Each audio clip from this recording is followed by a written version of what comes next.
Bueno, listo. Básicamente hoy lo que vamos a hacer es trabajar el programa, bueno, presentarlo en verdad, hacer un breve comentario sobre la bibliografía y después vamos a comenzar por lo que en verdad sería el tema, que sería una crítica al diagnóstico contemporáneo, para después hacer otras propuestas a partir de la geometría, que sería una manera de ver la realidad y la lógica. Si nos da tiempo, hacer una breve introducción a los dos esquemas y lo que sí o sí quiero hacer son los límites y alcances. Después de eso iremos viendo.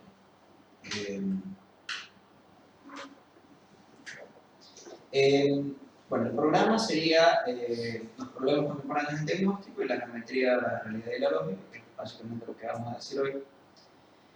Y después vamos a comenzar en verdad con el esquema I, que es el esquema de la psicosis, que haya puesto antes en el afiche que fuera el esquema R, pero parece más propio empezar por el esquema I, donde vamos a trabajar la hipérbola y la geometría euclidiana. Después vamos a trabajar el esquema R, que sería el esquema de la neurosis, donde vamos a trabajar la geometría proyectiva y los triángulos homólogos. Y finalmente vamos a hacer como un resumen, una comparación, después de haberlos presentado, para tratar de establecer un poco las similitudes y las diferencias entre ellos. El esquema I y el esquema R, y una comparación, y de ser posible vamos también a tratar de comentar algunos casos. Los casos veremos hasta dónde podemos llegar. Obviamente no va a ser demasiado, porque si tal le podemos dedicar, no sé, una hora y en una hora para dos casos.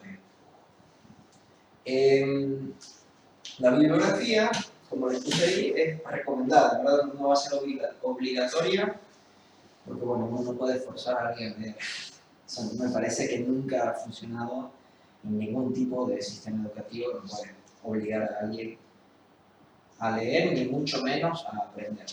Eso no tiene sentido. Sin embargo, lo que intenté hacer para incentivarlos un poco fue poner diferentes medios, en este caso básicamente eran textos y videos, diferentes autores para poder escuchar diferentes voces y diferentes enfoques.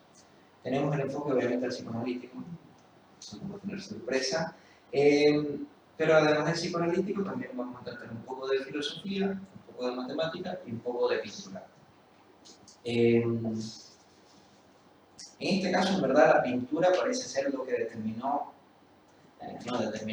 pero lo que presentó algo interesante para que después las matemáticas pensaran la geometría proyectiva.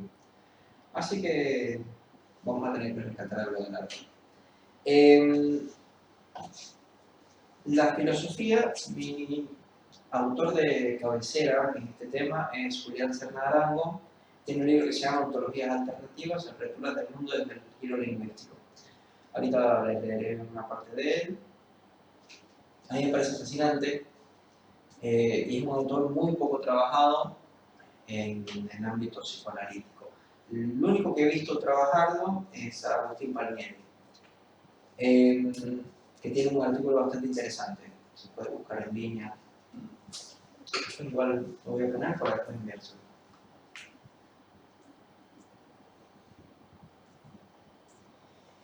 Y dentro de la matemática, les envié unos links. El problema que nosotros vamos a tener principalmente es que creo que no hay ningún matemático con nosotros y por lo general los psicoanalistas le huyen a la matemática, por lo menos en un principio. Después vemos que es necesario y se nos termina colando. Pero eso implica que vamos a tener que hacer un tratamiento muy introductorio y muy intuitivo a la matemática. No vamos a tener chance ni, digamos, conocimientos para poder abordarlo a full. Y la pintura, en verdad, no vamos a hacer crítica de arte ni nada similar, sino solo presentarlo y ver cómo, a través de la pintura, hay diferentes concepciones de la realidad. Bueno, el texto de cabecera de psicoanalítico casi obviamente de una cuestión preliminar a todo tratamiento posible de la psicosis de Lacan. ¿Por qué? Porque creo que es en verdad el único texto donde trabajan los esquemas de RI. No son muchos textos donde lo trabajan, si bien ellos tienen una fama, digamos, o notoriedad, siempre se presenta para decir por lo menos tres cositas. Cositas normalmente un poco estúpidas, pero bueno, se dibujan por lo menos, se proyectan como fuere. No son esquemas como los que Lacan trabaja mucho a través de su obra. Por ejemplo, con el enlace Borromeo trabaja desde el 19 hasta el 25 más o menos. Seminario 19, seminario 25. Los esquemas R e I yo los he encontrado nada más en este escrito. Después hace una referencia que otra, pero no es un trabajo serio ni extenso.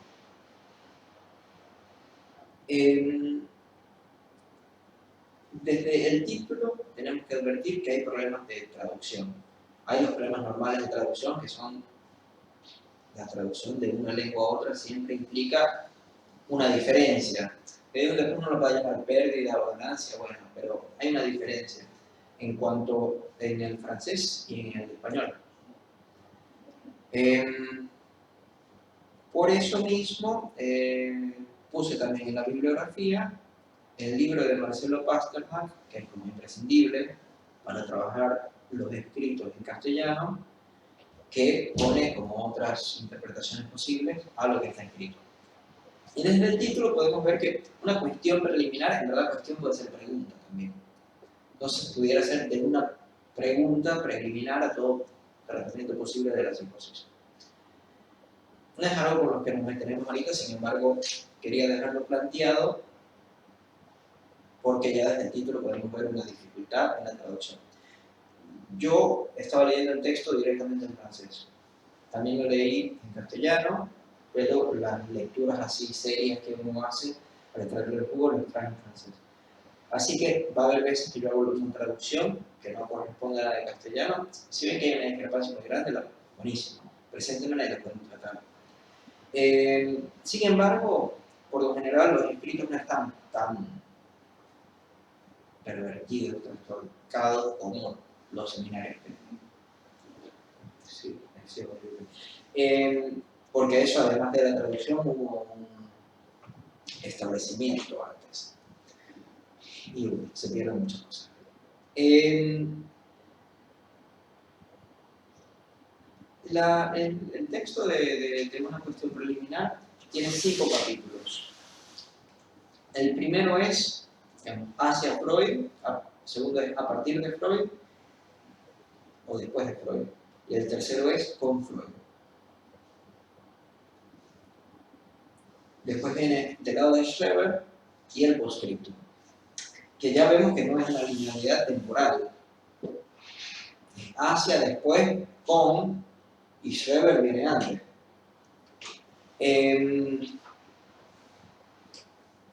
Nosotros vamos a empezar por el primer capítulo, pero después nos vamos a desviar.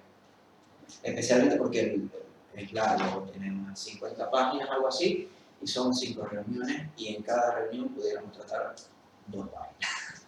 Entonces eso no nos va a servir. Y hoy, como es una introducción, no nos vamos a pegar estrictamente ahí.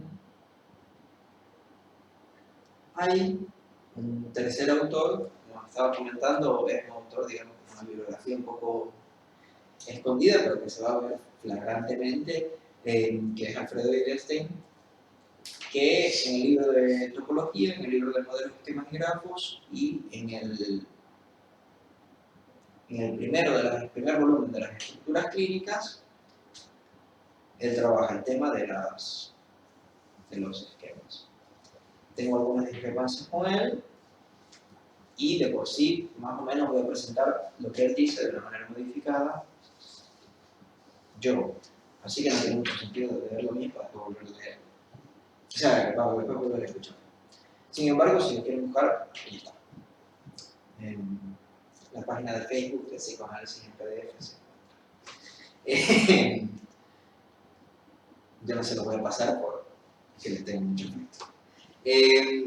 Bueno, empecemos con la crítica al diagnóstico contemporáneo. El diagnóstico contemporáneo, quiero llamar de una manera de diagnosticar, que se ve mucho en la contemporaneidad. Este para mí tiene varios problemas, que los voy a ir escribiendo en la pizarra, y que yo pienso que con esta propuesta se disimulan si no erradican completamente o resuelven. Obviamente trae otros problemas. Pero me parece que estos, que son problemas muy duros, se resuelven con esta otra propuesta que yo voy a hacer. Básicamente la pregunta principal sería ¿qué es un diagnóstico? ¿Y para qué sirve? Yo voy a dar una... Obviamente sobre eso también podríamos hacer un curso completo sobre qué es un diagnóstico. En verdad sobre cualquier idea uno puede hacer un curso completo. Eso no hay... es un poco trivial. Sin embargo, vamos a postular una definición que un diagnóstico es decir lo que algo es o en qué estado está.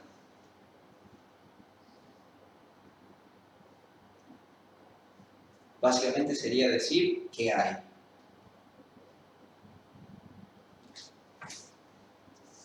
Entonces uno puede hacer un diagnóstico bueno favorable. Por ejemplo, uno puede diagnosticar el estado del psicoanálisis actual, qué hay, o qué está pasando, cuál es el estado del psicoanálisis actual y decir, bueno, hay ciertos problemas.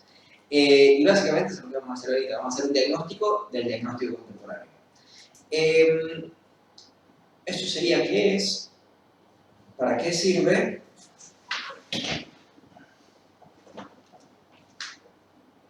y para qué sirve es una pregunta un poco más peculiar, porque es como si hubiera cosas que no sirvieran para nada.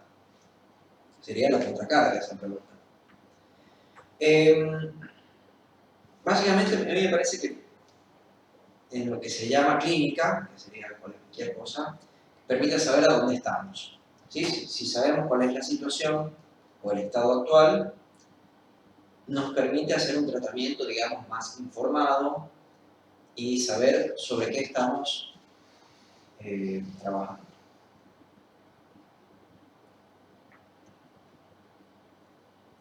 Para eso tenemos diferentes herramientas. A mí me parece que las herramientas principales que propuso Lacan están en verdad fue una conferencia que él dio, que no le puso título, pero que se conoce como puede ser en Vincent, Peut-être Avançant, donde propone 4 cosas que uno debería estudiar, que son lógica, antifilosofía, topología y lingüística. Bueno, básicamente nosotros vamos a trabajar con, no específicamente topología, pero sí geometría, la parte más matemática. Entonces la idea es tener diferentes herramientas para uno poder hacer un trabajo clínico más abarcador, ¿sí? Mientras más herramientas uno tenga, un trabajo diferente por lo menos va a poder hacer. Si uno tiene un martillo, todo es un clavo, ¿sí? Pero si tienes un martillo y un destornillador, entonces tienes clavos y tornillos, digamos. O sea, puedes hacer esa diferencia. Si no, terminas dándole con el martillo al tornillo. Entonces, básicamente, ese va a ser el objetivo del curso, dar una herramienta más, esta vez desde la matemática, desde la geometría, sobre cómo hacer diagnóstico, sobre cómo presentar o pararse frente a aquello que se presenta en la clínica. Porque si decimos que, bueno, yo hago lo que pueda en ese momento, o lo que a mí mi clínica me ha enseñado, la clínica te puede enseñar cualquier cosa. Uno en la clínica ve lo que uno quiere ver, o lo que tú capaz no quieres, pero lo que tu postura te permite ver, lo que tu ontología te permite ver. Por eso hay 70.000 clínicas diferentes. La idea es poder hacer un trabajo sobre eso y poder ver cómo son las diferentes maneras de que se presente la clínica. el diagnóstico que nosotros vamos a proponer es un diagnóstico clínico en el sentido de vamos a diagnosticar cómo se hace la clínica. Entonces empecemos por el contemporáneo, que digamos que es el más común, primero porque es intuitivo, básicamente no necesita reflexión para poder llegar a él, y segundo porque está muy difundido. Además de que es intuitivo, muy pocas personas se han tomado el trabajo de hacer una reflexión sobre eso, entonces siguen transmitiendo lo mismo que básicamente ya todo el mundo piensa. No es un estado, el diagnóstico del estado actual del psicoanálisis es complicado y desesperante. Básicamente lo que se diagnostica en el diagnóstico contemporáneo es la metafísica. Es una especie de ser. Entonces tenemos unos hechos que el paciente relata.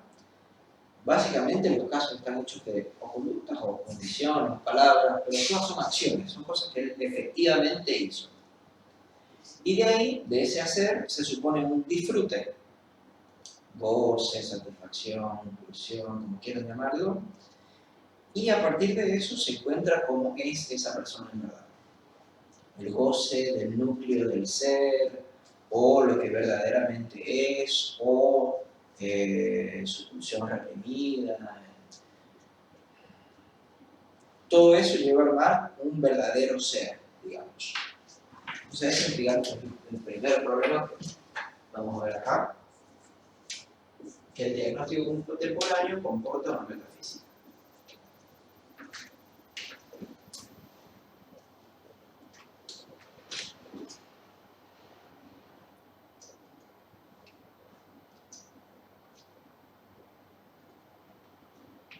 A mí me parece un problema que comporta una metafísica, primero porque Lacan tiene muy trabajado, es decir, antes de Lacan hubo un problema con la metafísica y los filósofos por lo general intentaron desecharla con todos los problemas que ella traía.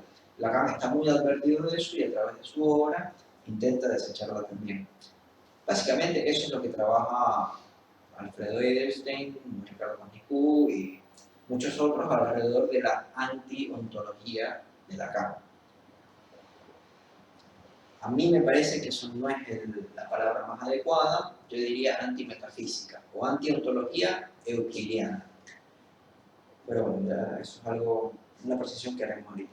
Pero la metafísica, por lo menos, me parece que no se pudiera decir que es muy lacaniano. Y además está el problema de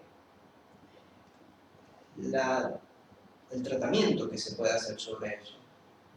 Porque si uno es lo que es, y no puede dejar de ser eso, no puede cambiar, entonces el tratamiento que uno puede hacer es muy limitado. Para esto hace falta ver los casos donde uno ve que básicamente son relatos de conducta y el paciente hizo esto y después yo hice una intervención en lo real que también termina siendo una conducta, todo es una acción. Y termina siendo un caso, por lo menos el relato del caso conductista, cognitivo-conductual, como mucho, pero termina siendo todo una conducta, toda una acción, toda una acción sobre la cual se supone que la persona disfruta en ese malestar. Eso como primer problema que tenemos, pero después hay otro que me parece más importante aún, que es un rechazo del diagnóstico. Comúnmente se escucha que lo que se busca es la singularidad. Se busca una singularidad, obviamente el diagnóstico se va a terminar rechazando, porque tuviéramos que tener casi una infinidad de diagnósticos para poder tratar la infinidad de casos. A ver, no es precisamente así, y veremos por qué, pero toma otra reflexión, porque, por ejemplo, hay infinitos triángulos, ¿sí? Cosa que comúnmente no se admitiría porque se diría, no, pero cada triángulo es singular. Sí, cada triángulo es singular, pero todos son triángulos, todos tienen tres lados, todos tienen tres ángulos, los ángulos de todos suman 180. En esto, Lacan tiene una uno de los momentos que singular aparece en su obra es justamente de una cuestión preliminar, y él dice singular pero normal. ¿Sí? O sea, está la singularidad, pero no como se concibe comúnmente, que es lo singular diferente de todo lo otro. No, él propone que es un singular pero normal. O sea, la singularidad es normal. Tiene que ver con la norma. Eso está en la página 538, por lo menos en la versión en francés. Entonces tenemos el problema de lo 1 y lo múltiplo, que ofrece, esto ofrece la solución, el diagnóstico contemporáneo ofrece la solución de, bueno, cada uno es diferente, irrepetible, completamente aislado de los otros, no tiene nada que ver.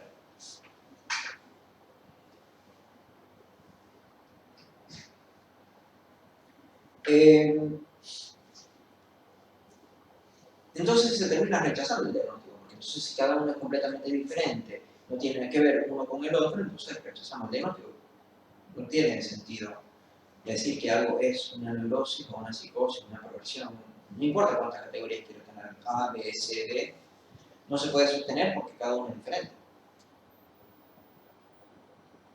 Y además, está otra razón por la cual se rechaza el diagnóstico, que las descripciones son tan poco serias, para no llamarlo de otra manera, que terminan teniendo mezclas y siendo ilógico, porque siempre postulan algo nuevo. Mezclas donde terminan diciendo, bueno, es una neurosis con rasgos psicóticos. Si uno hace una clasificación diferencial, no hay una mezcla posible. Esto también, obviamente, es cómplice de la singularidad, porque veremos que todos los sistemas, en verdad, todos los elementos están unidos unos con los otros. No hay una manera muy fácil de separar estrictamente un elemento de un sistema de pensamiento del otro. Entonces, si postulamos que cada uno es singular, entonces obviamente los diagnósticos no nos van a cuadrar, entonces vamos a tener que hacer una mezcla. Entonces decimos, bueno, una neurosis con rasgos de perversión, una histeria con rasgos de neurosis, o una perversión nuclear con una fachada de todas esas mezclas que se terminan haciendo. Y se propone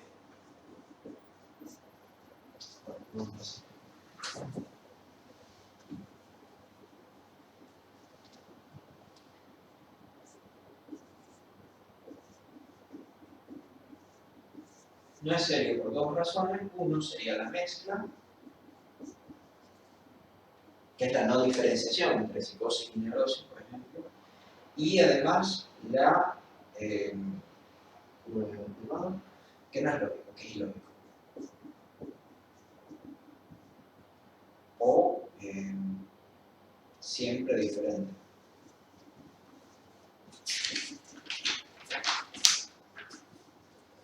Ilógico, concreto, no abstracto, siempre diferente, porque justamente si el diagnóstico es contemporáneo, implica que no es estructural, implica que tiene que ver con el tiempo, con el presente, con lo que es ahorita. Entonces el diagnóstico contemporáneo dependerá de cuándo digas tú que es contemporáneo, porque si es este segundo, si es en 2007, entonces el 2007 tendría un diagnóstico diferente al 2006, o al 2015, 2014. Si lo dices por segundo, entonces no hay manera de hacer una teoría seria así, si es algo siempre nuevo. Veremos que hay otra manera de pensarlo. Ahorita hago un comentario sobre eso, pero bueno. Y el último, que a mí me parece el más preocupante, es el tema del poder.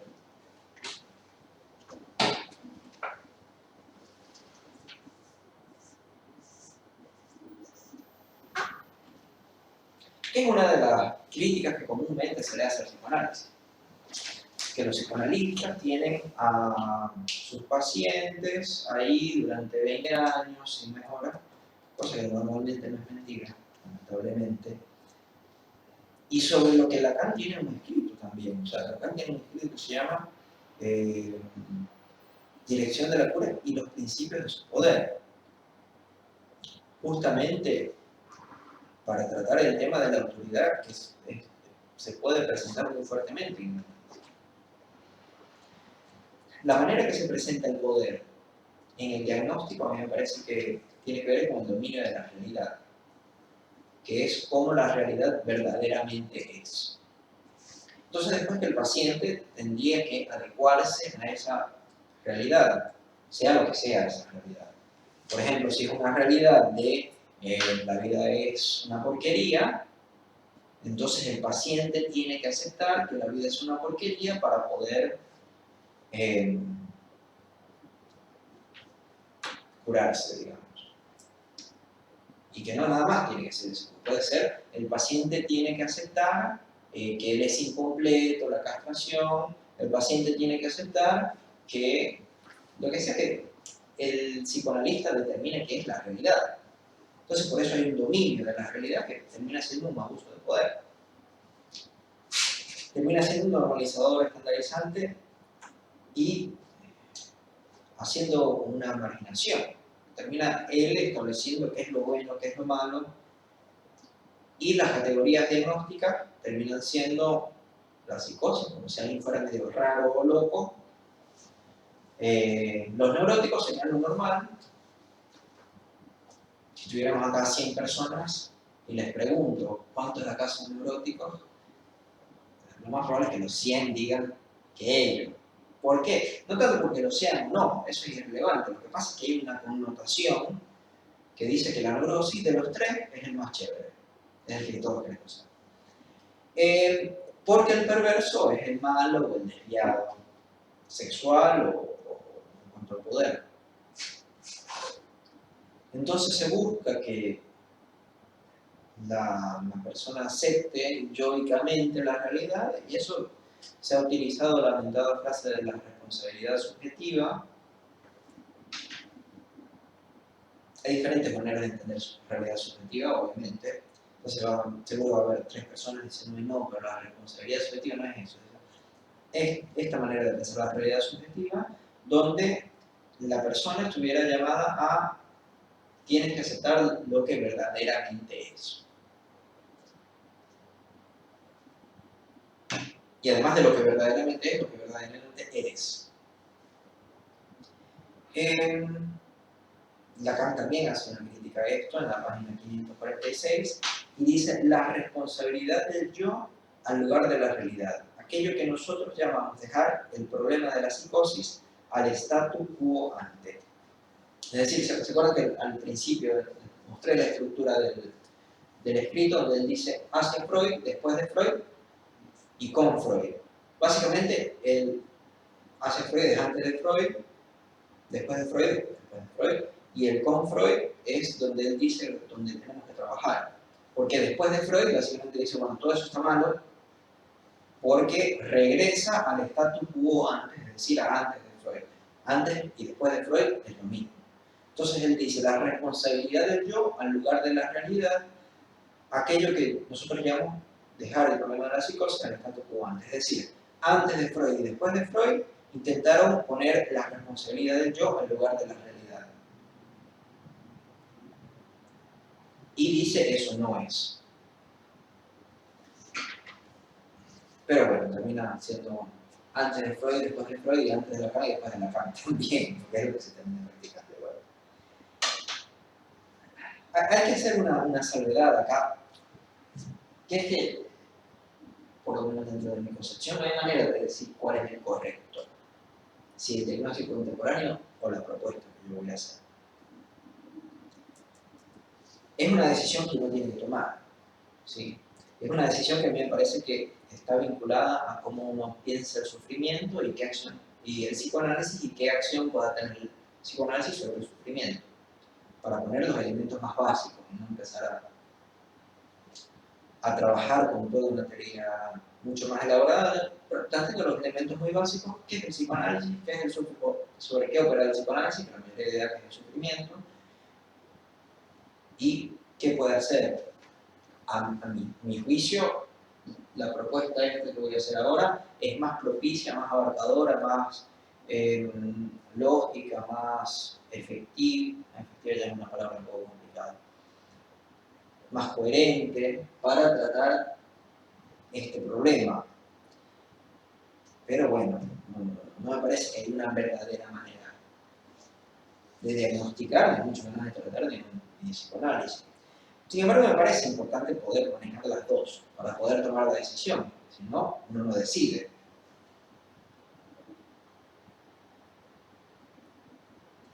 Entonces, bueno, quería presentar esta nueva propuesta, no sé si es nueva, no sé cuántos autores lo han presentado. Por lo que he visto, pocos, pero bueno, no sé nunca si es nueva. Yo la leo en Lacan, pero después tuvieron que entrar en la discusión de cuál es el verdadero Lacan, y a mí me parece que es una discusión sin mucho fruto y en mucho sentido. Yo la leo ahí, pero lo importante es que es una propuesta de abordar el diagnóstico a partir de formalidad y a partir de la lógica. En este sentido, me parece que Lacan ha hecho desarrollos. Entonces pudiéramos pensar a Lacan como un co-investigador. Me parece que es la figura que tuviera que tener. No profeta, digamos, que es la figura que muchas veces se le da. Lacan hizo unos desarrollos al respecto y que podemos rescatar. Muchos desarrollos, porque yo considero que eso es lo que él estaba buscando. Puede ser que no haya sido así. Entonces, la pregunta de qué se diagnostica, es decir, ya tenemos estos problemas planteados y vamos a ver cómo esta propuesta los resuelve, planteando otros, obviamente, pero como estos problemas que a mí me parecen mayores ya dejan de existir dentro de esta otra propuesta. En vez de ver que se diagnostica la metafísica,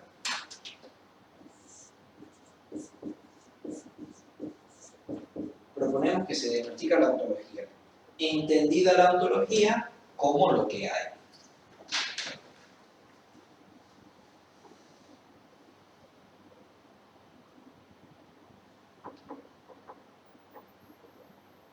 Es una definición, como estaba diciendo anteriormente, de ontología. Hay otras. Hay una definición que es muy prevalente en ciertos círculos, que es la ontología es la metafísica. Pero bueno, hay autores que no lo trabajan así. Es una definición un poco rara, por lo menos al principio, a mí me parece muy rara, porque yo no me había preguntado sobre esto. ¿Cómo así de lo que hay? Si lo que hay es muy obvio lo que hay. Entonces les leo la primera página de la introducción del libro de Julián Serrano, Ontologías Alternativas, Aperturas del Mundo desde el Giro Lingüístico. Las primeras palabras dicen: en torno a la interrogante acerca de lo que hay, al interrogante ontológico por excelencia, abundan las respuestas. Es decir, el interrogante ontológico por excelencia, la pregunta ontológica por excelencia, es la pregunta sobre lo que hay. Es decir, ¿qué hay? Esa es la pregunta de la ontología. Algunas respuestas serían sustancias, que sería la física, esencias, eventos, y ahí eso es algo un poco diferente, porque un evento es un suceso, es algo que pasa, no es una sustancia, algo que verdaderamente es. Además, un evento pudiera marcar un antes y un después. Entonces, más bien sería una división entre dos diferentes estados. Relaciones, percepciones, estados de ánimo, ansiedades, memes, materia en movimiento, campos de fuerza, para citar algunas. Es decir, en lo que hay muchas respuestas posibles, no hay nada más la sustancia, sino que hay muchas otras maneras posibles. Después dice una cosa, después de toda esa oración que es larguísima, dice: explicación no falta. O sea, explicaciones siempre hay. Y es algo que conviene tener en cuenta, porque a veces se dice: no, pero eso no tiene sentido, no, pero eso no tiene explicación. Muchas veces sí tiene sentido, lo que pasa es que no concuerda con el sentido que tiene. El mundo se abre de muchas maneras. Si preguntamos cómo acontece, es decir, hay dos preguntas posibles, por lo menos aquí plantea dos. Si preguntamos cómo acontece, las cosas adquieren su identidad para nosotros de modo diferente a como lo harían si preguntamos qué es. Es decir, es diferente preguntarse cómo acontece a qué es. Nosotros dentro de esta ontología vamos a intentar preguntar cómo acontece, o qué es lo que pasa, o qué hay, o cuál es el estado, no qué es. Porque qué es nos entra en un problema muy difícil, porque es que las cosas son las que son. Que esto es el problema de la metafísica. Taxonomías y tropologías, tratados y relatos, simetrías y hierofanías, silogismos y paradojas, es decir, muchas cosas, aportarían sus propios énfasis a la hora de abrir mundo de gestar sentido. Hasta ahí lo dejo, no me gusta ponerme a leer tanto, pero lo que quiero dejar planteado es que hay diferentes maneras de concebir lo que hay. Y básicamente el trabajo de nosotros va a ser ver diferentes maneras de concebir lo que hay. Porque me parece justamente que lo que intenta proponer Lacan con el esquema R y con el esquema I son dos maneras diferentes de ver lo que hay. Dos diferentes maneras, como él dice, de abrir el mundo, de gestar sentido. Una manera sería la manera psicótica y otra manera sería la manera neurológica. Que al fin y al cabo serían dos maneras diferentes.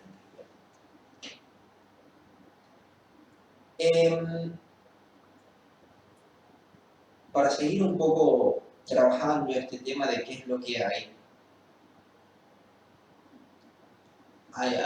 digamos, cosas, la mayoría de la gente admitiría que hay.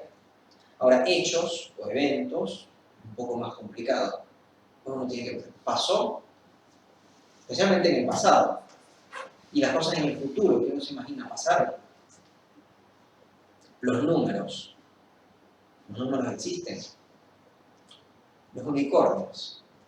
Pero después uno puede decir, a ver, ¿los unicornios pudieran existir o existen? Son dos categorías diferentes. El vacío, lo que no existe, existe. Lógica. Las diferentes ontologías tendrán diferentes respuestas.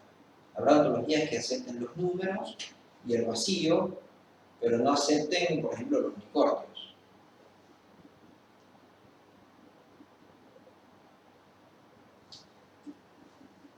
Me parece que en este sentido Lacan tiene una frase, que es lo que trabaja a través de todo el texto, pero hay una frase muy importante que es: el problema no es aquel de la pérdida de la realidad, sino del resorte de aquello que se sustituye, o sino del límite de aquello que se sustituye. Es decir, el problema no es que perdimos la realidad, el problema no es que perdimos la metafísica, o la naturaleza, o Dios, o como quieran ponerlo. El problema no es que perdimos lo que hay. El problema es, bueno, ya que perdimos lo que hay, ¿qué vamos a poner ahí? O ya que perdimos lo que es, mejor dicho, ¿qué vamos a colocar ahí? Es decir, después de la muerte de Dios, para decirlo en términos filosóficos vulgares, después de la muerte de Dios, ¿qué colocamos ahí? ¿O qué hay? Entonces vamos a tener que hacer esa diferencia un poco necia, diría yo, entre realidad y ontología. Porque Lacan propone que la realidad está perdida.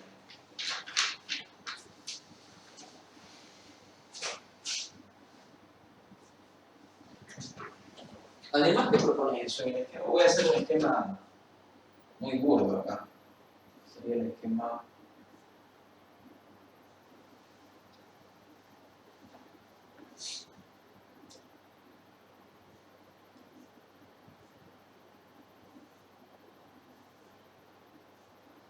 Este es el esquema I, este es el esquema R.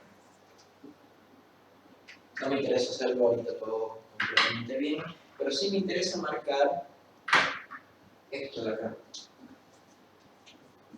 que está sombreado en ambos esquemas.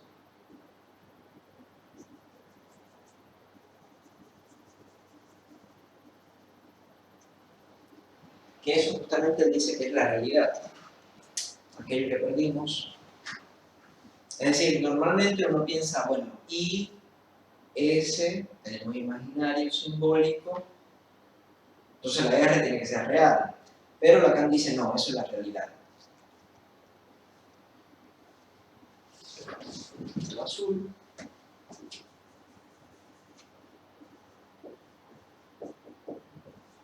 Realidad.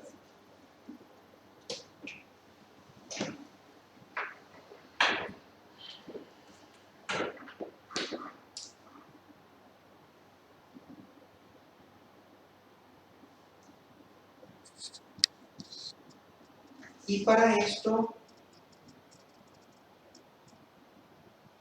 nos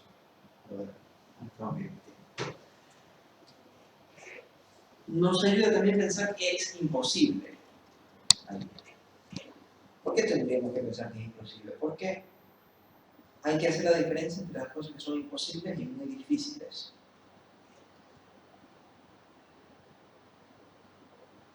Y esto es algo donde también nos ayuda la matemática, porque por ejemplo volar antes parecía imposible, es un ejemplo más común. Volar antes parecía imposible, pero en verdad resultó solo ser muy difícil porque ahora se puede volar. Sin embargo, tener un círculo de 4 lados es imposible. ¿Sí? O un triángulo de 4 lados, para poner un ejemplo un poco más fácil, es imposible porque 3 no es 4.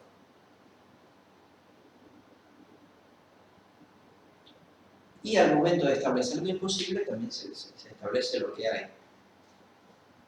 Esto lo veremos acá, cuando nos preguntamos después.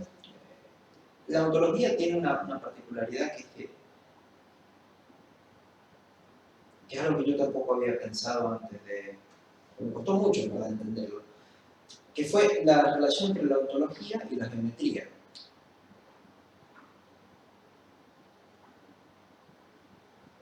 Julián Sandarato lo trabaja así y en verdad yo no lo entendía, pero la geometría trabaja con dónde vive lo que hay. Entonces, si la ontología es lo que hay, y el espacio es donde vive lo que hay una cierta relación.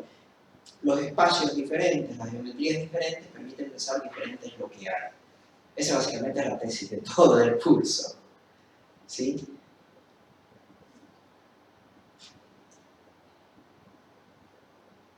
Ontologías diferentes, lo que hay diferente, nos permite pensar, o sea, solo es permitido cuando pensamos espacios diferentes. Y los espacios diferentes solo son permitidos cuando pensamos cosas que hay diferentes. Por ejemplo, si yo tengo un espacio, si yo les describo un espacio donde hay sillas, una computadora, paredes, ustedes me dirán es una sala. Si yo les describo un lugar donde hay mucho afecto, calidez, amor, ya es otra cosa, no me van a decir algo físico. No me van a decir, me pueden decir una familia, por ejemplo, o una pareja, pero no me van a decir una casa. Una casa podemos no tener esos elementos. Entonces hay lo que a mí me gusta llamar una complicidad entre la ontología y la geometría. Que con la geometría, digamos que se puede ver un poco más fácilmente que no hay la verdadera, no hay la geometría verdadera. Hay muchas geometrías diferentes. La que nosotros nos enseñaron en el colegio es, digamos, la más básica. No sé si es en verdad la más fácil. Capaz si nos hubieran enseñado otra, pensaríamos que la otra es la más fácil. Pero sí digamos que es la más intuitiva, por lo menos con las coordenadas que nosotros tenemos. Coordenadas quiere decir coordenadas culturales, situaciones culturales, condiciones culturales. Se nos hace mucho más fácil pensar lo que se llama la geometría euclidiana. Pero hay otras, que es de la que nos enseñaron en el colegio, de la línea, los puntos, lo más importante, que cuando las líneas son paralelas, entonces es que nunca llegan a cruzarse.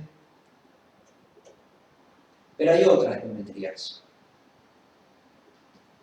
Me parece que para Lacan Es decir, acá parece muy difícil porque incorpora cosas de diferentes disciplinas. Pero a mi juicio incorpora lo básico, no se mete demasiado profundo. El problema es que incorpora lo básico y después lo trastoca, como vamos a ver acá. Pero no hay que irse demasiado profundo. Hay muchísimas geometrías diferentes. Sin embargo, digamos que las tres que importan por lo menos para Lacan serían la euclidiana, la proyectiva y la topológica. Y precisamente para este curso nos van a interesar dos: la geometría euclidiana y la geometría proyectiva, que son diferentes maneras. Claro, después uno tiene que definir geometría, que ya es todo un mundo, pero si lo definimos como el estudio del espacio y lo que ahí hay, pensando o considerando que hay diferentes espacios y diferentes lo que hay, se puede hacer la analogía y también pensar que no hay la geometría, o sea, no es que hay una geometría, hay varias geometrías, que es ya algo de lo cual muchas veces no estamos advertidos cuando enfrentamos la clínica. Es como si fuera una sola lógica, o una sola verdad, o una sola geometría, un solo espacio, un solo lo que hay. Y por lo menos hay un apoyo matemático que podemos tener que, no sé si nos muestra, pero que nos permite sostener que eso no es así. Que no hay una, sino que hay varias. Para hacer una breve presentación y diferenciación entre la geometría euclidiana y la geometría proyectiva, que después nos vamos a desarrollar, o sea, nada más por una breboca, todo esto no es una breboca para después poder desarrollar lo otro de manera más tranquila, porque si no, ni siquiera, no sé si les ha pasado con ciertos autores o ponentes que empiezan a hablar de cosas muy técnicas muy rápidas, especialmente de cosas matemáticas muy técnicas muy rápidas, y uno se pierde, uno dice esto es matemática, esto no es psicoanálisis, o no tengo la mínima idea cómo usar esto. Entonces me parece que una introducción es muy importante porque permite justamente situar para después darse el lujo de desviarse un poco con más facilidad y que se vea la aplicación posible o cómo eso puede ayudar a ser una herramienta para nosotros. Entonces, hay un primer tema que es el clásico, el más fácil de pensar, que es el tema de las líneas paralelas. Para decirlo mal, intuitivamente, en la geometría euclidiana las paralelas nunca se cruzan. ¿Sí? Es decir, si nosotros tenemos dos paralelas, se van a ir hasta infinito y nunca se van a cruzar. De manera mucho más elegante, esto fue postulado por Euclides, en lo más antiguo, digamos, hace muchísimos años, y se aceptó así por mucho tiempo. Sin embargo, luego, básicamente empezaron los matemáticos a pensar, bueno, ¿y qué pasa si usamos los otros pensamientos de Euclides, los otros axiomas de Euclides, y obviamos esto? Y por ejemplo, postulamos que las líneas siempre se cruzan, sean paralelas o no. Una manera, bueno, hay dos maneras que a mí me resulta muy fácil de ver esto, que por ejemplo, si pensamos en el globo terráqueo, ¿sí? Las líneas de longitud parecen paralelas, pero se terminan cruzando en el polo norte y en el polo sur. Y hay otra manera, que es en verdad la que a nosotros nos va a servir mucho más, que es el ejemplo clásico de la geometría proyectiva, que es que si uno se para en el medio de un carril de un tren, entonces uno al fondo lo que va a ver es un punto. ¿Sí? Es decir, imagínense ahora que esto mismo, pero ahora estamos parados en las líneas de un tren. Entonces, si lo vemos como si lo fuéramos Dios, si lo viéramos hacia abajo, lo vamos a ver así. Pero si uno está parado aquí, y estas son las líneas, la vista será diferente. Porque las líneas se tenderán a cruzar. O sea, lo vamos a ver es así.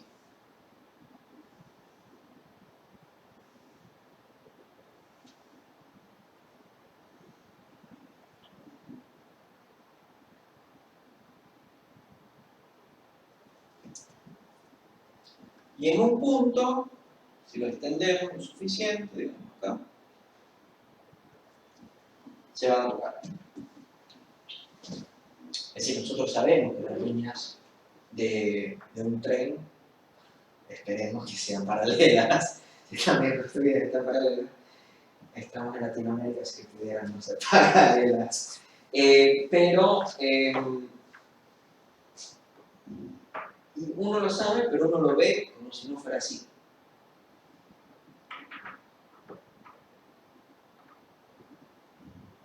Incluso, digamos que uno lo pudiera ver de una manera diferente y tu misma mente lo cambia a que sea así. Entonces se desarrolló otra geometría, que es donde las paralelas se cruzan, donde las paralelas se encuentran. Esta geometría, bueno, esto forma parte de la geometría proyectiva. Este punto acá se llamó punto al infinito.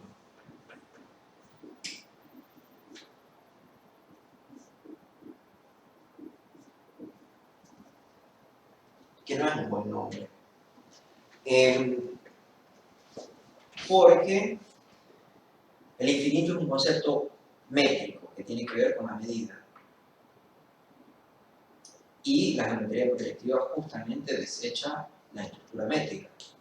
O sea, los hechos de la geometría proyectiva son independientes de la estructura métrica.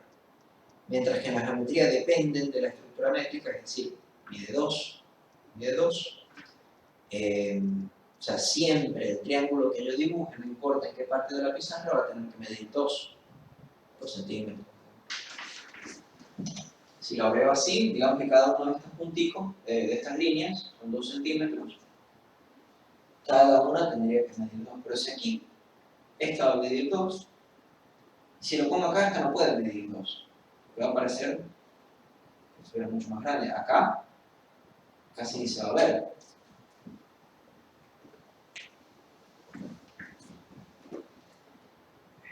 Es lo mismo como si yo les presento, no sé, esto, y acá cuánto es que mide, y después se los alejo un poco, les va a parecer que mide menos. Obviamente nuestra mente nos dice, no, mide lo mismo.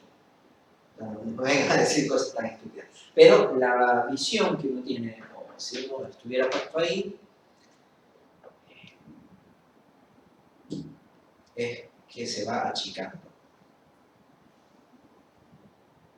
Por eso no sé si pueden ver que hay ya una... En la geometría proyectiva, digamos que la analogía que se puede hacer con el psicoanálisis es que tiene que ver con un punto de vista subjetivo, único. Por eso necesitamos... Acá no es tan importante que dibujemos una persona, esto es independiente de la persona. Pero acá sí tenemos que dibujar la persona, el sistema de medición, el ojo, ¿sí? Para después poder decir, bueno, pero esto lo transformamos en esto. Acá no importa.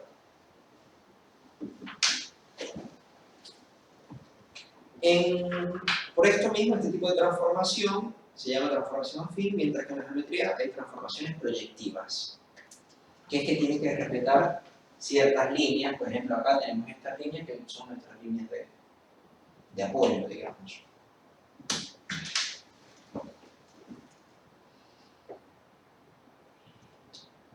Y incluso las coordenadas son diferentes. Las coordenadas que se manejan son diferentes, es decir, los puntos que se encuentran para decir lo que hay, las ubicaciones son diferentes.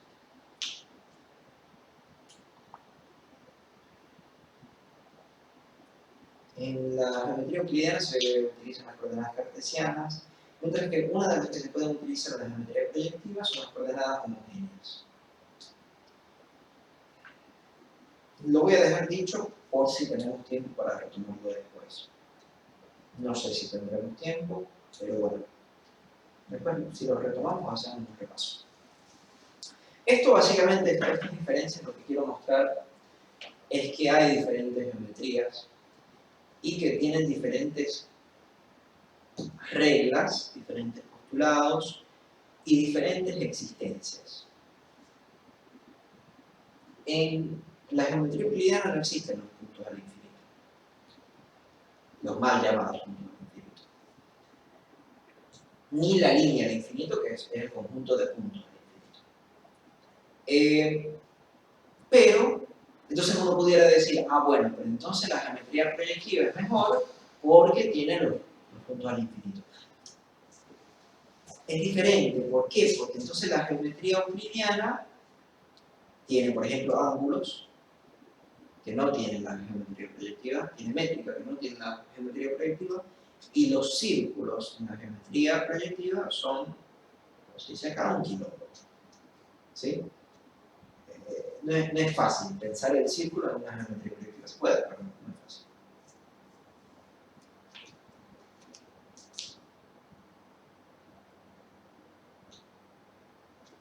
Esto para ir pensando un poco cómo la ontología se relaciona con la geometría, en el sentido de que hay cosas en cada geometría y que cada geometría dice qué cosas hay, digamos. Cada geometría es cómplice de una ontología, para decirlo de manera así. Si fuera Lacan, lo pusiera así, como un párrafo, sería eso. E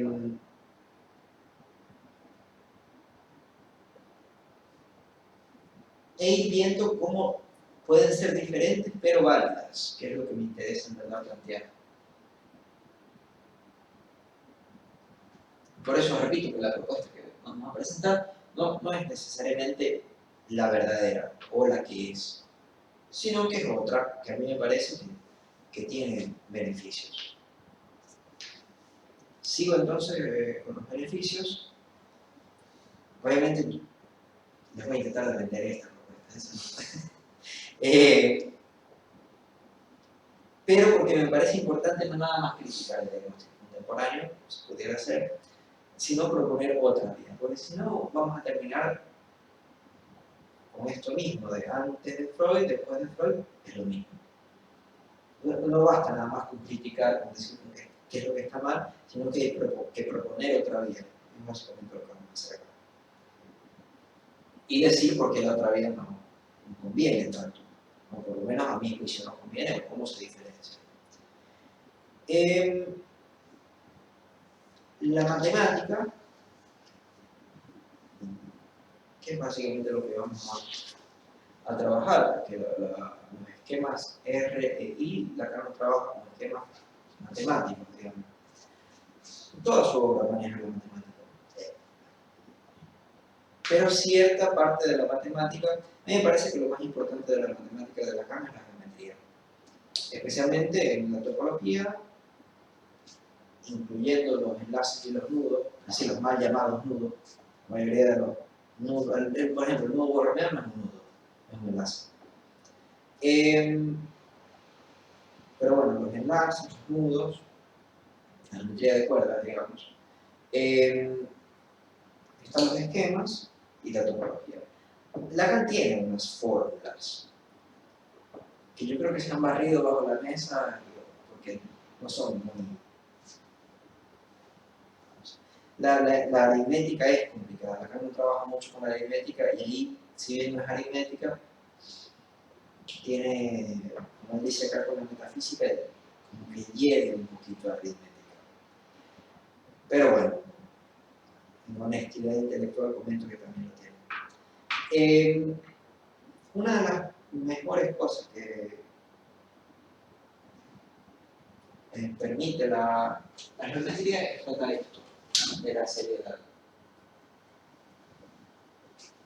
Que es que no tenemos la mezcla, o es uno o es el otro. O sea, hay la posibilidad de hacer una diferenciación tajante y clara. Desde la mezcla tenemos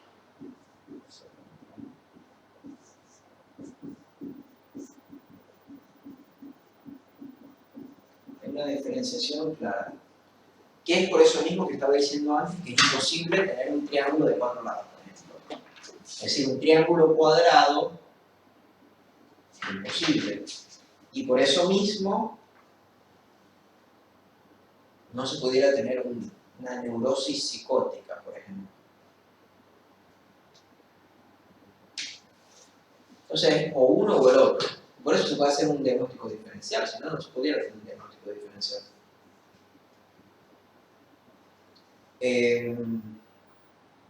Termina siendo como, no sé si han jugado tipo FIFA o alguno de esos programas virtuales con la barra, entonces de psicosis, entonces tuviera, entonces, 78 de 100.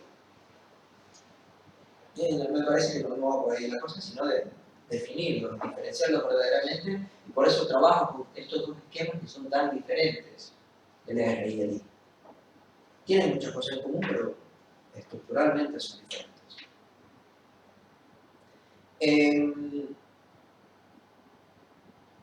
No hay la mezcla, entonces, por ejemplo, es o triángulo o círculo, o triángulo o cuadrado. Y esto Lacan lo propone en la página 546, donde dice el clivaje mínimo, bien exigible entre la neurosis y la psicosis. Es decir, hay una división mínima, exigible, bien exigible, que es la diferencia entre neurosis y psicosis. Es que no hay neurosis con rasgo. Y además, la diferenciación además permite hacer una lógica coherente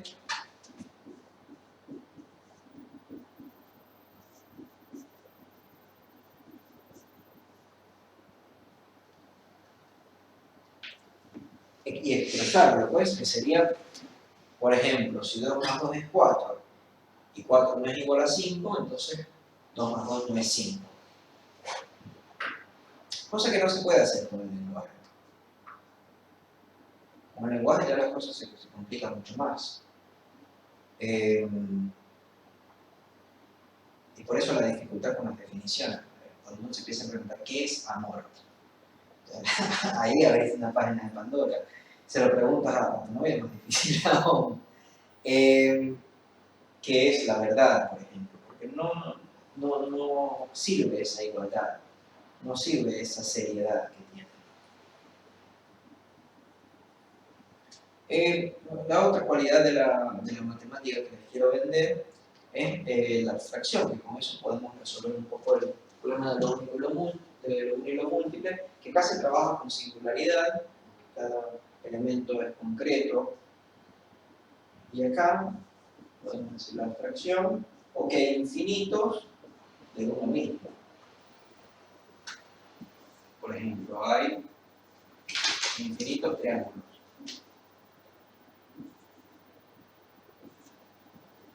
Y se resuelve eso un poco de decir, bueno, pero cada paciente es diferente, sí, cada paciente es diferente y cada triángulo es diferente también. Hay infinitos. Ese no es el problema es que siguen siendo triángulos. Y además de haber infinitos triángulos, hay infinitos cuadrados también.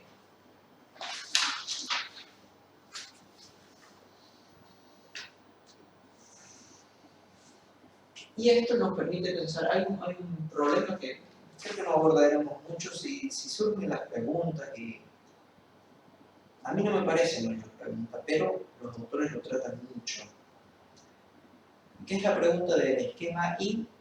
Si es para todas las psicosis o solo la de Schreber.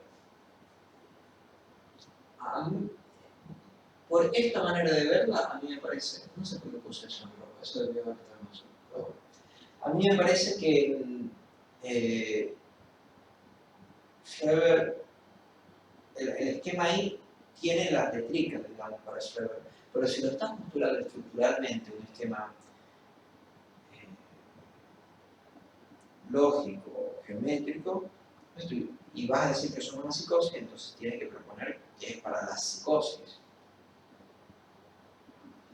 Ese problema, al menos que surjan, que pregunten al respecto, no lo voy a preguntar mucho, pero para decirlo digamos, brevemente, sería, bueno, si este es el triángulo de Schreber, aún así podemos ver cierto ordenamiento, cierto funcionamiento ahí que pudiéramos generalizar.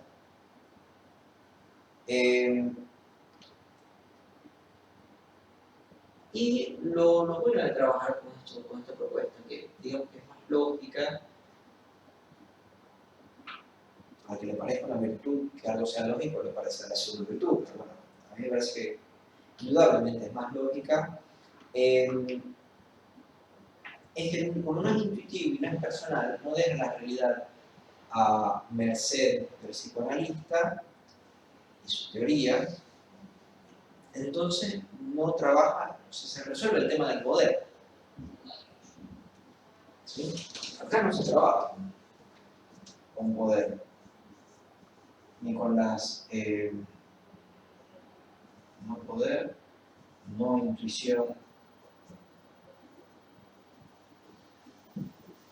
no prejuicio,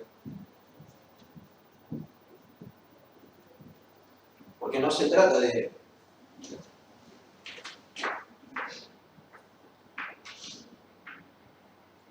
cuándo uno debe empezar a tener relaciones sexuales.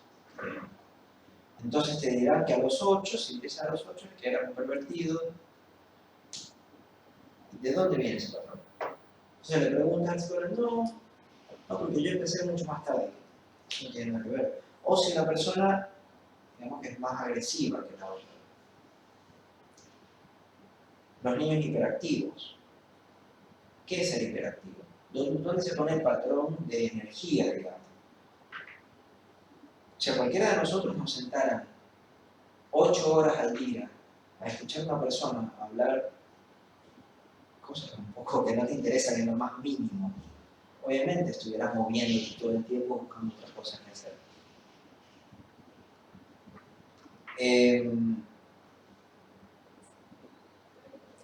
Todo ese tema del baremo es el tema que se tiene que tratar justamente como el diagnóstico. Es el tema principal del diagnóstico, cómo se diferencia un caso de otro.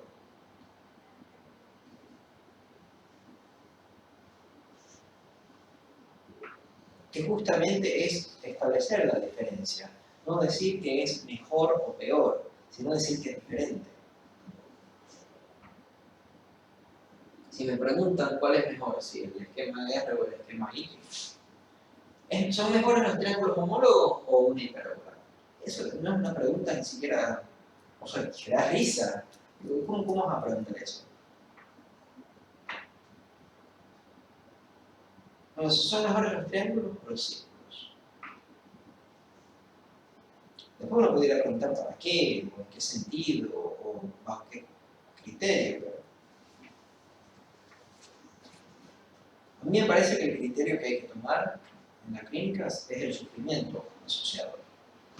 Y me parece que el sufrimiento con el que trata el psicoanálisis es un sufrimiento del individuo por pensar básicamente que es único, especial, el centro del universo, que todo le pasa a él por el por qué a mí.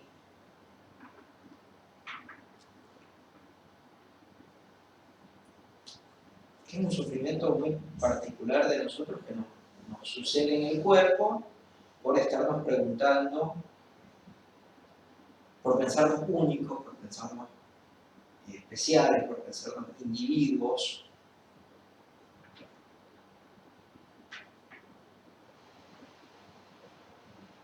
Y me parece que justamente la ética psicoanalítica, es decir, la dirección psicoanalítica, lo que busca es atacar eso, para no utilizar una palabra tan fuerte, cambiarlo. La suposición que establece esta propuesta, porque obviamente sería falso decir que esto no tiene suposiciones, es la suposición de la lógica y la diferencia, digamos. Pero no es la lógica, sino diferentes lógicas, porque hay lógicas posibles.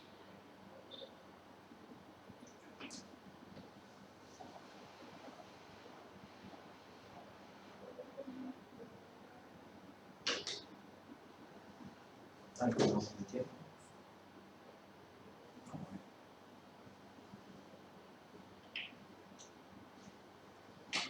Entonces vamos con los límites y después pasamos a la introducción. Una breve introducción, nada grande. el primer límite grande del curso es que vamos a trabajar con diagnóstico y la mayoría de la gente quiere saber cómo se trata. De una vez, cómo hacer el tratamiento, cómo funciona la clínica, qué hacer en el consultorio. No es el objetivo de este curso, pero básicamente lo que voy a decir al respecto. Hay un límite mucho más complicado, que es el tema de la perversión. Que de las tres, es el tema que me parece que claramente menos se ha hablado en el psicoanálisis, el tema de la perversión. Y además de eso, no hay un esquema de la perversión. Lacan dice, bueno, este es creo que dice la puesta en marcha de la psicosis, o el acabamiento de la puesta en marcha de la psicosis, Neri, el de la guerra y el de la neurosis. El de la perversión no existe. O bueno, no está postulado ahí.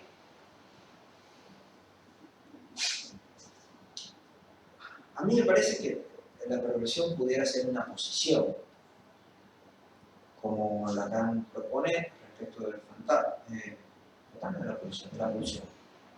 Pero bueno, es el tema de ahorita.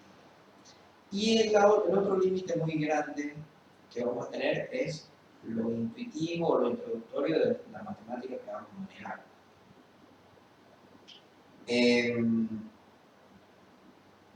Se pudiera hacer algo mucho más extenso, con matemática mucho más seria, pero bueno, me parece que como abre boca, lo que trabajaremos es para lo que da ahorita.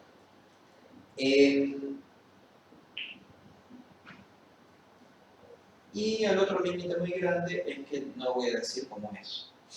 Solo me parece que lo único que puedo hacer es presentar otra propuesta. Y después dejar que la gente decida una o la otra, o ver cómo se puede arreglar. Pero lo importante es establecer que esa propuesta existe. Porque si no, nos quedamos nada más con el lado de la izquierda, que debería ser todo nuevo.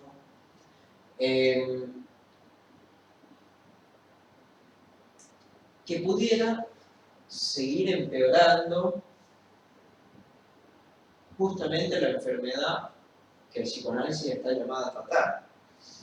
Así que produzca un efecto iatrogénico, donde la cura es más dañina que la enfermedad.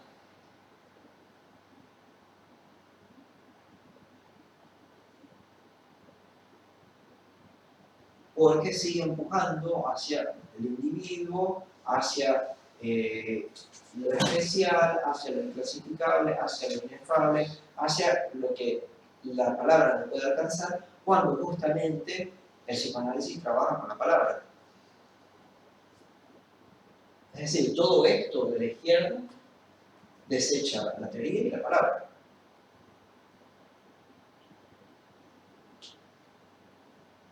En el diagnóstico, en el problema del diagnóstico, se ve eso casi que más que en cualquier otro. Porque justamente el diagnóstico es ponerle una palabra a algo.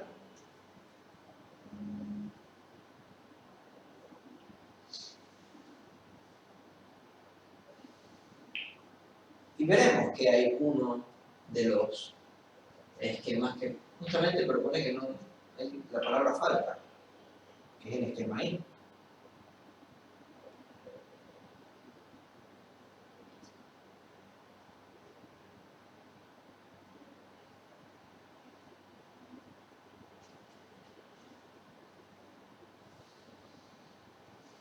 No sé. Lo que vamos a proponer es que hay dos maneras, digamos, para ponerlo de una manera un poco más intuitiva. Esto de ontología puede al principio parecer algo muy abstracto, muy... En lo que nos compete a nosotros básicamente va a ser dos maneras de armar casos, o dos tipos de casos, mejor dicho. Un tipo de caso le va a corresponder el esquema R. Otro tipo de caso le va a corresponder el esquema I.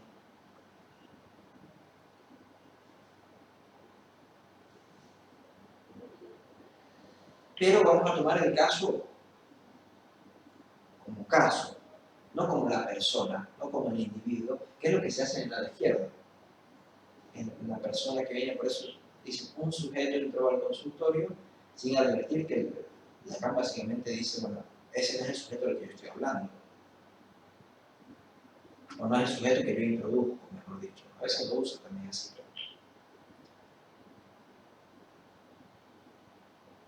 Si estamos del lado izquierdo, no se desecha eso del individualismo, eso de la persona, sino que más bien se refuerza. Del lado derecho, eso se puede hacer tambalear un poco.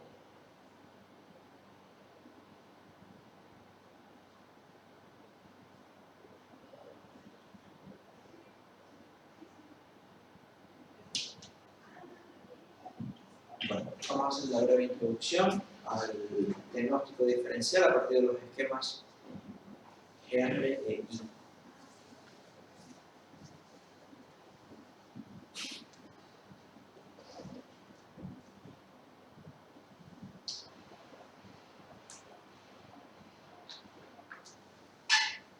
Vamos a tomar una foto de este, después nos lo enviamos por email, que son unos cuantos segundos de esto.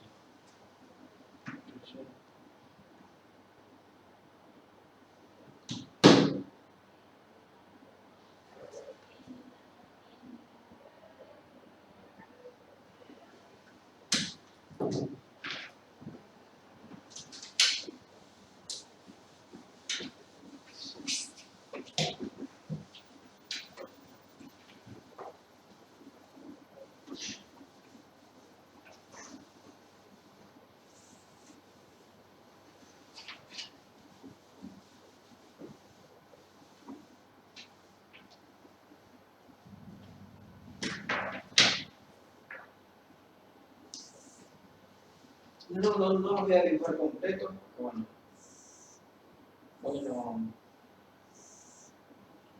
vamos a utilizarlos completos, sino solo empezar.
Ah, ya.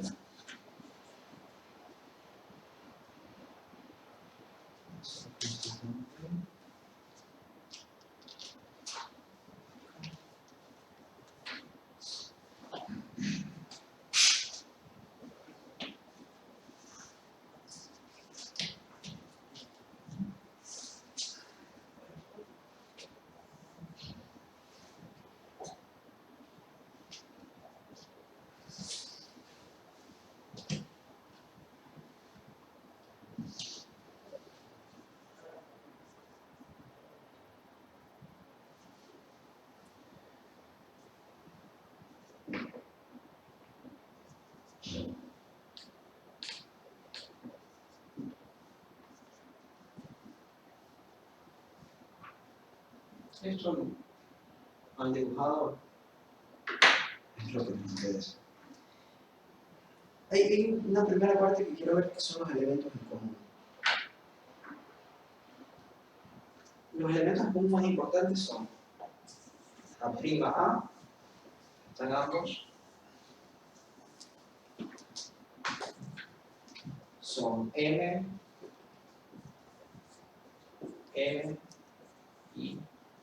I, con mayúscula y en número.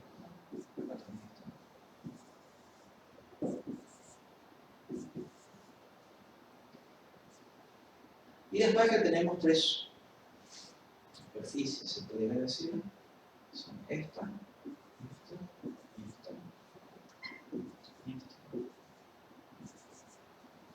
tres espacios, digamos.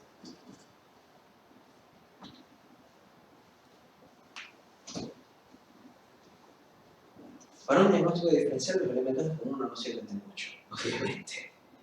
Entonces, además de tratar eso, que obviamente lo vamos a tener que tratar porque forman parte de los esquemas, vamos a tener que tratar también los elementos que tienen diferentes. Y acá es donde entra, digamos, la diferencia entre los esquemas. Sería este, elemento del P, el phi. Este va a ser esto acá y este acá. Y después tenemos también la figura en sí. Es decir, acá tenemos dos triángulos homólogos y acá tenemos una hipérbola. Si tiene dos ramas, pero es una.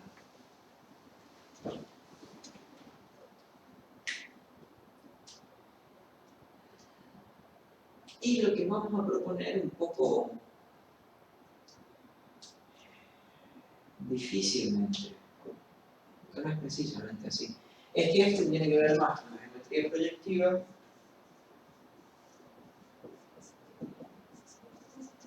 esto tiene que ver más con la geometría euclidiana.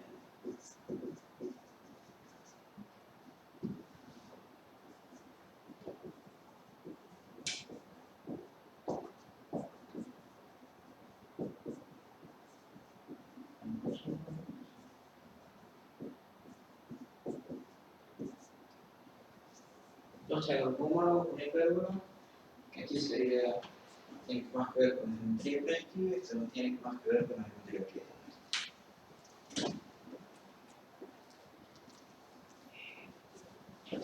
Sin embargo, digamos que todo eso,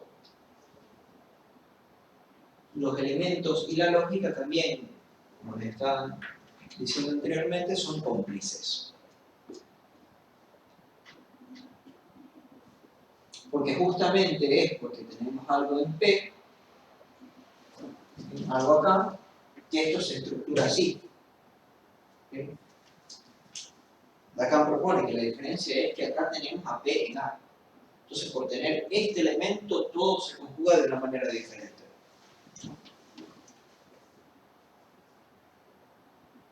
Hay una dialéctica entre los elementos y la lógica que es lo subyace. Esa es la lectura que yo le doy al exceso donde se obliga a toda formalización que quiere presentarse en lo intuitivo. Es decir, que la distorsión que él manifiesta entre las funciones que identifican las letras que son remitidas del esquema R solamente puede ser apreciada usándolas como relanzamiento dialéctico.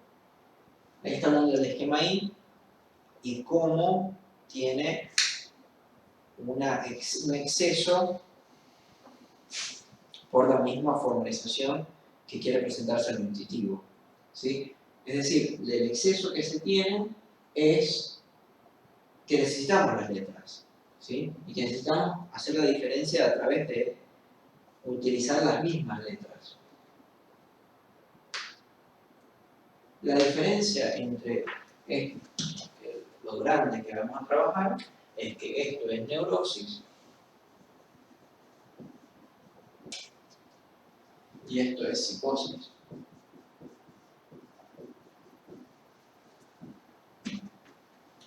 La gran diferencia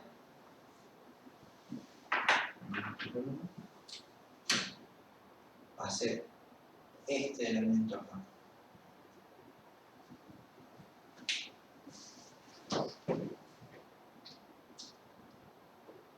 Dependiendo de su presencia, la presencia de P en A o su elisión, su ausencia. Ausencia ahorita, porque en verdad elisión es una palabra un poco más complicada que después podremos tratar. Pero bueno, dependiendo de ese elemento, se organizará todo.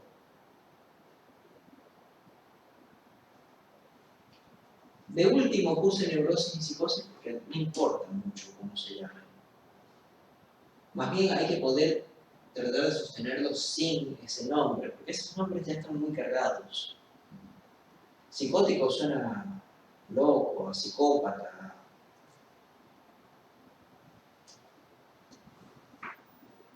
Se le puede poner un nombre, y se lo pondremos porque hay que comunicarlo de alguna manera.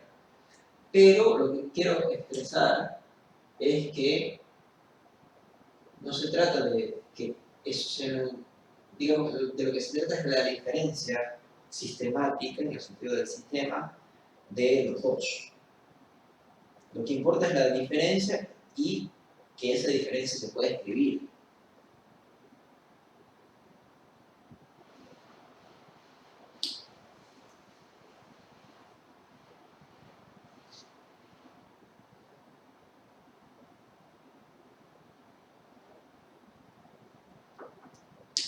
Y eso justamente es lo que nos va a permitir hacer el diagnóstico. El poder de escribir y de diferenciar tajantemente entre los dos tipos de casos es lo que nos va a permitir hacer el diagnóstico diferencial.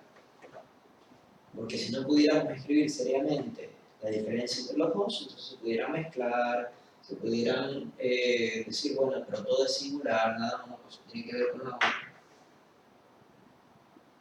Pero justamente no, o sea, justamente lo que Lacan está proponiendo con los esquemas RI es que el diagnóstico diferencial es posible. Es posible hacerlo de una manera seria.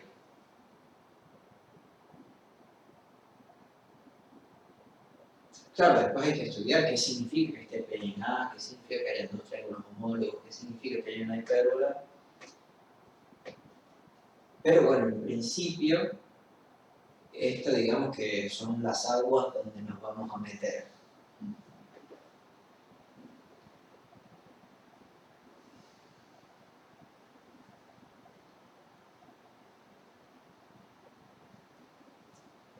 Digamos, a mí no creo que sean aguas muy turbias, muy difíciles. Solo que, bueno, están presentados de una manera intimidante y que no se han trabajado demasiado.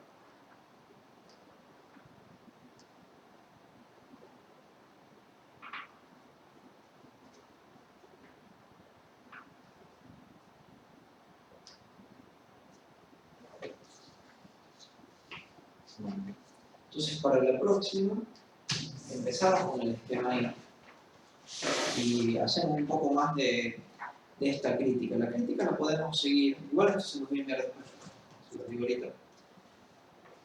La crítica la vamos a seguir con los primeros dos, es decir, el 1.1 y el 1.2 de una cuestión preliminar.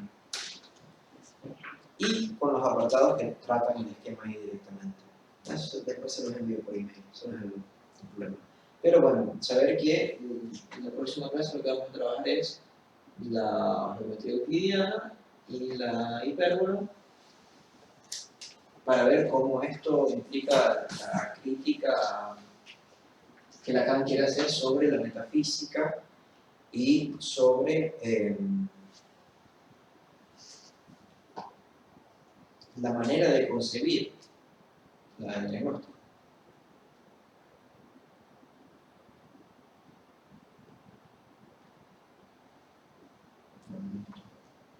No sé si tienen alguna pregunta.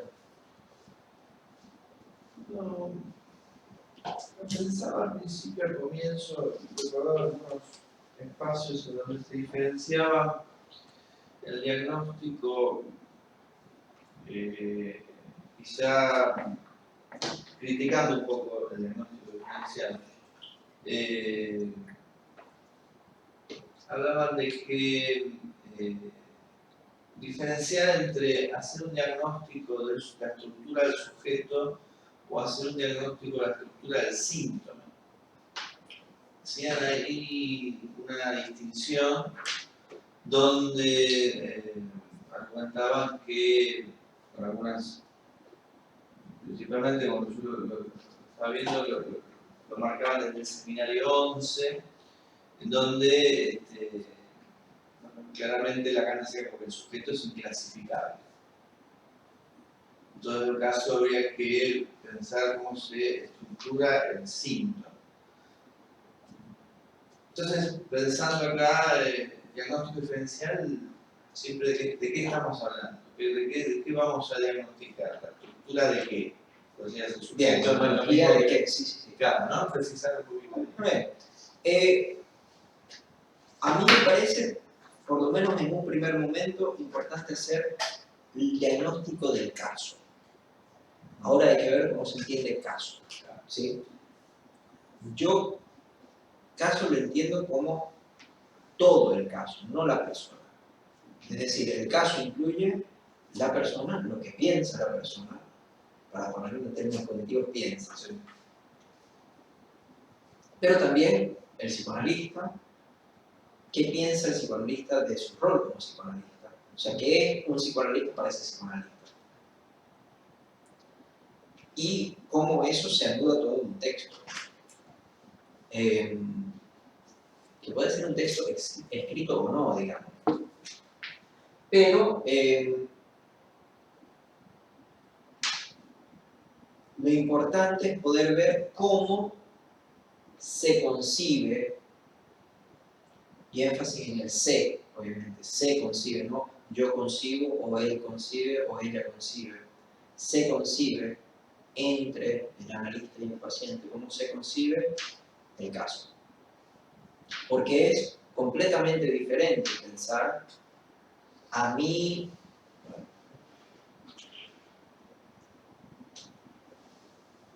Una señorita que viene porque ella ha descubierto que le gusta que su esposo le pegue.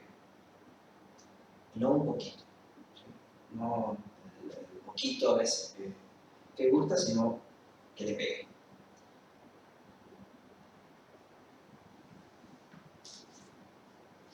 Sí, ¿quién piensa eso? ¿Piensa ella? Si ella va al psicoanalista, el psicoanalista también lo piensa. ¿Cómo se estructura eso? ¿Por qué? ¿Por qué? La pregunta principal sería ¿por qué?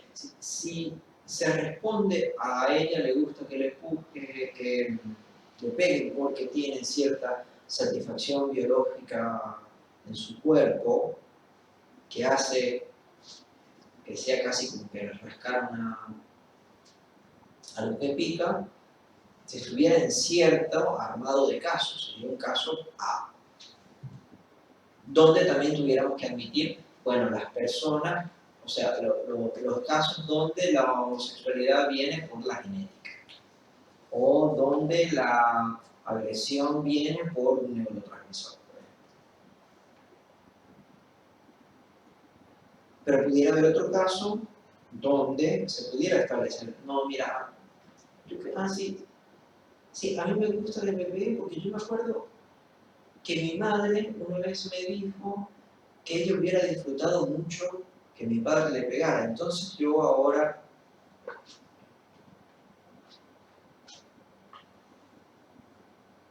serían dos casos completamente diferentes, armados completamente diferentes. Uno sería un biologicista, el otro tuviera un entramado histórico. ¿Cuál es el correcto? No tengo ni idea. Pero son dos maneras diferentes de pensarlo. Eso es lo que estoy proponiendo que se diagnostique. El caso en ese sentido. Se trata de un caso biologicista, se trata de un caso histórico, se trata de un caso traumático. Y no traumático en el sentido de se fue a la guerra y vio 1.000.000 de bombas cayéndole por todos lados. No, puede ser un trauma de que de niño una vez se le fue la luz y pensó que se había acabado todo el mundo. Fue una estupidez porque se le fue la luz 3 minutos. No es un evento así traumático, digamos, aceptado por todo el mundo, pero su trauma pudiera estar ahí en ese suceso de niño.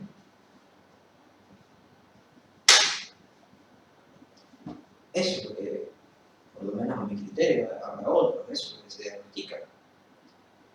Y que no es nada más del paciente, no se diagnostica al paciente, se diagnostica el caso.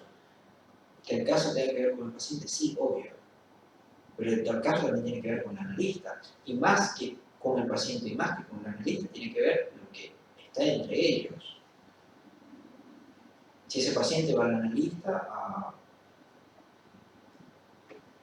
decirle lo que le pasa o a pensar lo que le pasa, ¿no? ¿Sí? Si el analista, ¿cómo escucha el analista? Si el analista escucha pensando en la biología o pensando en la historia. Si el analista escucha pensando en cómo se va armando todo eso. Si el analista va pensando en eventos. Por eso me parece importante pensar en ontología, porque es justamente ahí donde se da el diagnóstico. Lo que se diagnostica es cómo se arma todo eso.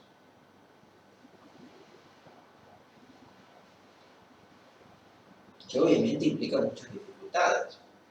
Pero me parece que pudiera dar algo mucho más serio, y serio en el punto de vista que se pueda poner en serie, es decir, esto, y luego esto, y luego esto. Es decir, esto es un triángulo, y diferente de este triángulo, pero bueno, más o menos el mismo triángulo. O sea, sigue siendo un triángulo. Con cierta regularidad, que se pueda decir, que haya cierto criterio. Eso porque después siempre se hace esa diferenciación entre el sujeto, el síntoma, el goce, esto, lo otro. Mi posición es que lo que se diagnostica es el caso. Y el caso, inclusive el psicoanalista, lo que se maneja, digamos.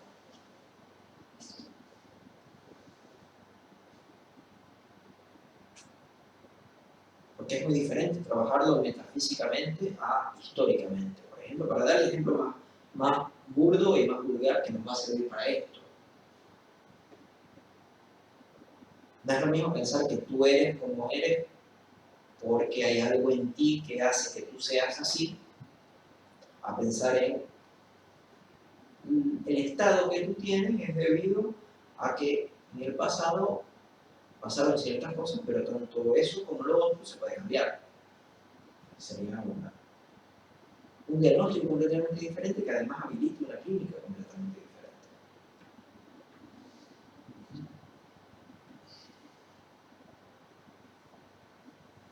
Y se ve que es completamente diferente justamente por este tipo de cosas. Porque hay dos clínicas que pueden parecer completamente diferentes, pero son lo mismo.